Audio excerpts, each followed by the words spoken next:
In our text today, we have a parable of farming, part 2.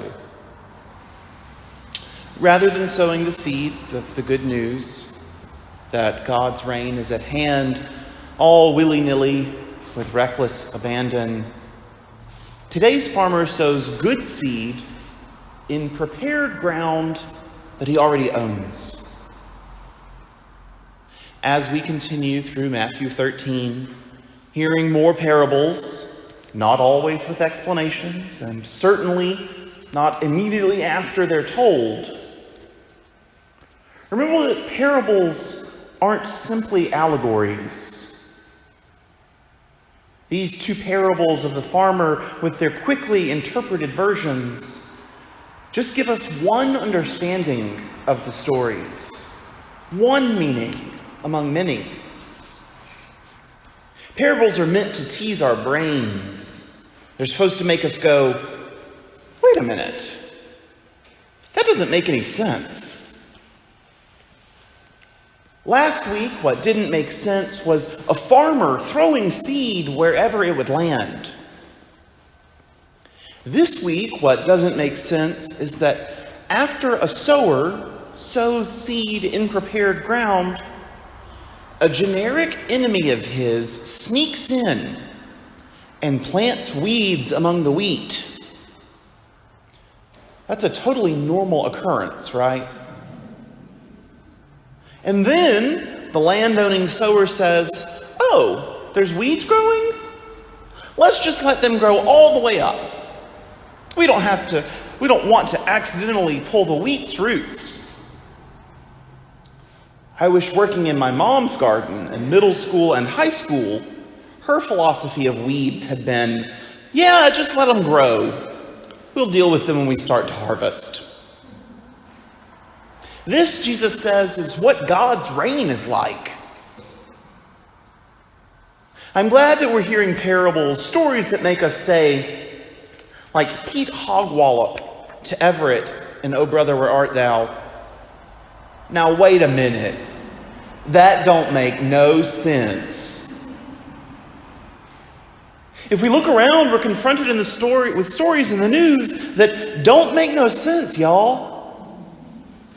As a country, we essentially squandered 3 months of sheltering in place. We were meant to be using that time to be better prepared to resume life with testing at high volumes and contact tracing measures in place. We were not prepared. Students may be expected to go back to school in the fall in some parts of the country. And in the South, the fall is in 2 weeks, despite the hugely rising cases of COVID-19 around them.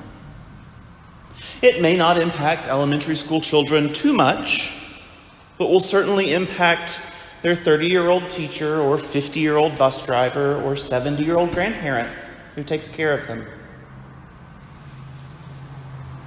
This weekend, we've heard of federal troops or officers in Portland also being sent to other major cities now, grabbing demonstrators without identifying themselves, tossing them into unmarked vehicles, Dodge Caravans rented from Enterprise, and detaining them at unknown locations for hours. Protesters around the country are asking for reallocation of police funds to community services that lead to actual safety, and others are demanding the firing and arrest of Jonathan Mattingly, Brett Hankison, and Miles Cosgrove, the police who killed Breonna Taylor in her own home.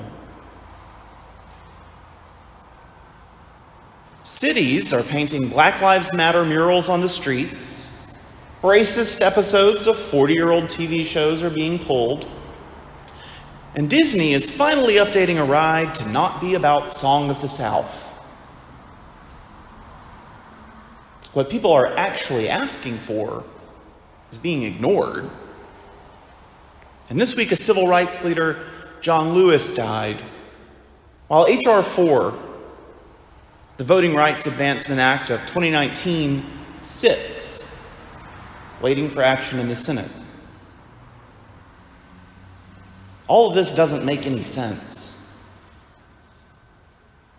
Although the world around us doesn't make any sense, that's not the kind of not sense that Jesus compares the kingdom of heaven to. God's reign doesn't make sense because it doesn't follow our rules. The reign brought about by Jesus' incarnation, death, resurrection, and ascension is one without corruption. One where protesters don't need to demand that Black Lives Matter. In God's reign, which is at hand and breaking in, but not fully manifest, Black lives already matter.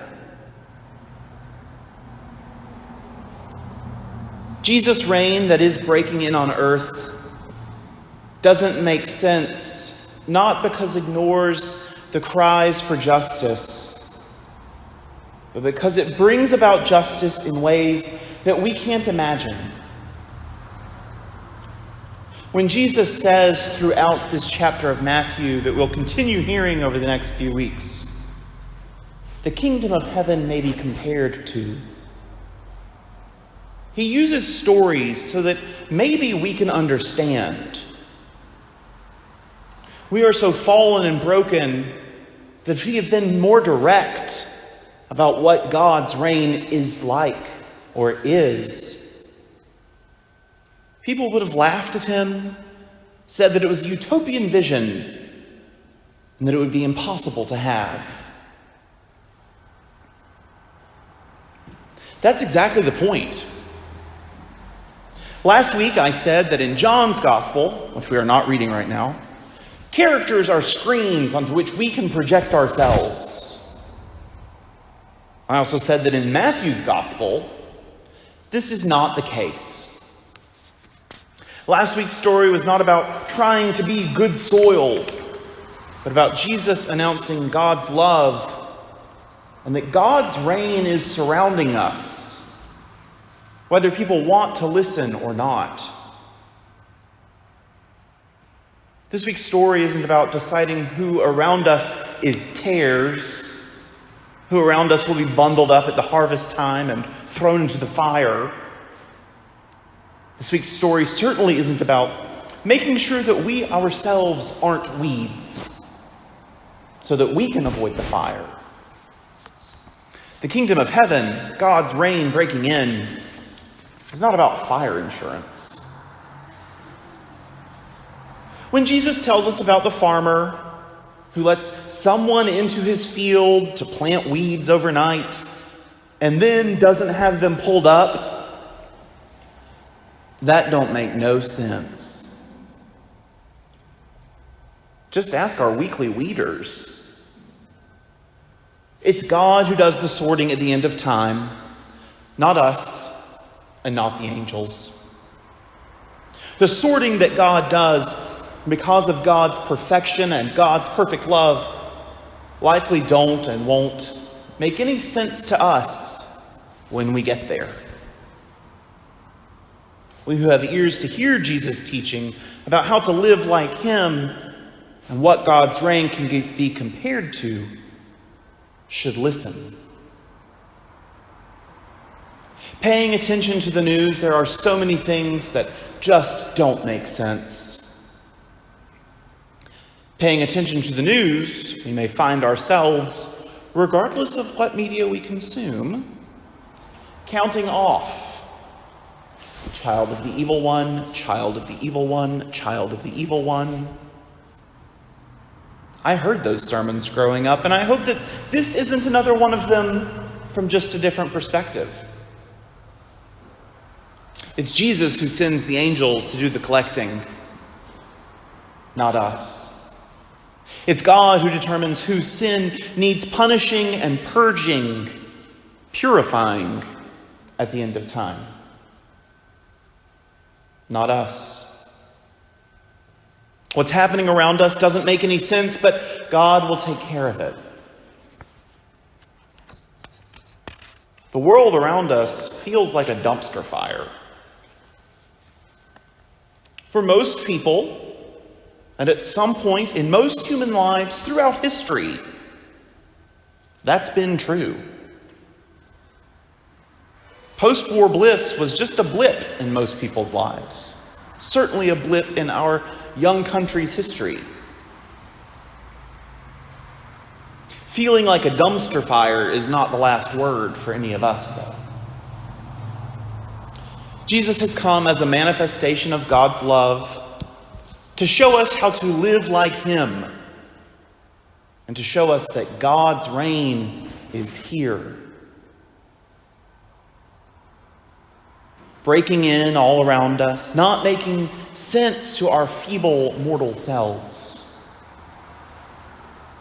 I hope that we understand the teaching of Jesus' reign and call for our own repentance of sin, and call for the repentance of the sin we witness, and call for the repentance of the sin done on our behalf.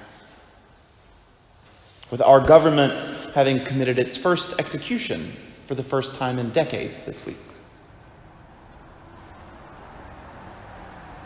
The kingdom of heaven, the place where God's perfect love and justice don't make no sense, and it is at hand. Let those with ears to hear listen.